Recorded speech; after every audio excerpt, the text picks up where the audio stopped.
Voilà, donc là on met le filet, ensuite le tapis de selle, et maintenant je vais m'occuper des autres chevaux.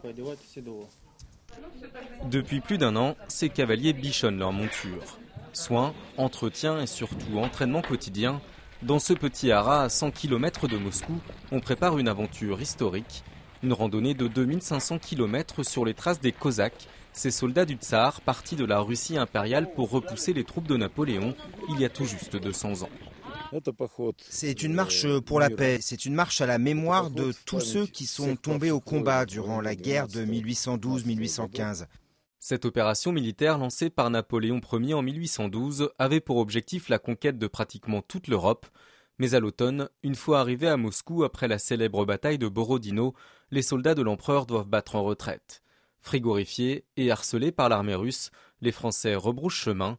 Une longue débâcle où les Cosaques reprennent l'avantage et que ces volontaires ont voulu revivre au plus près.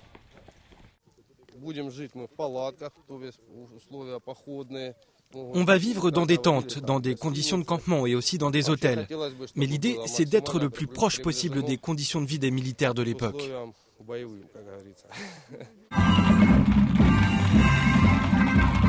Ce dimanche, ces 23 cavaliers ont reçu bénédiction et honneur militaire avant de s'élancer vers le Bélarus, la Lituanie, la Pologne, l'Allemagne et la France.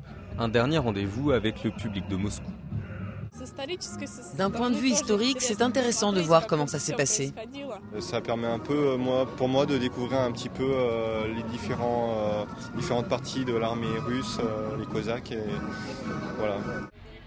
Découvrir l'armée russe, mais aussi apprendre quelques anecdotes. Par exemple, l'origine du mot bistrot, qui veut dire vite en russe, et qui a été importé par les Cosaques.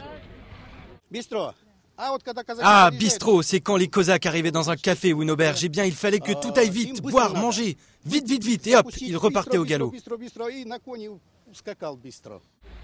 Dans quelques semaines, ces Cosaques du XXIe siècle franchiront leur première frontière, celle du Bélarus, avant de continuer leur conquête vers l'ouest de l'Europe, pour arriver à Fontainebleau, près de Paris, en octobre.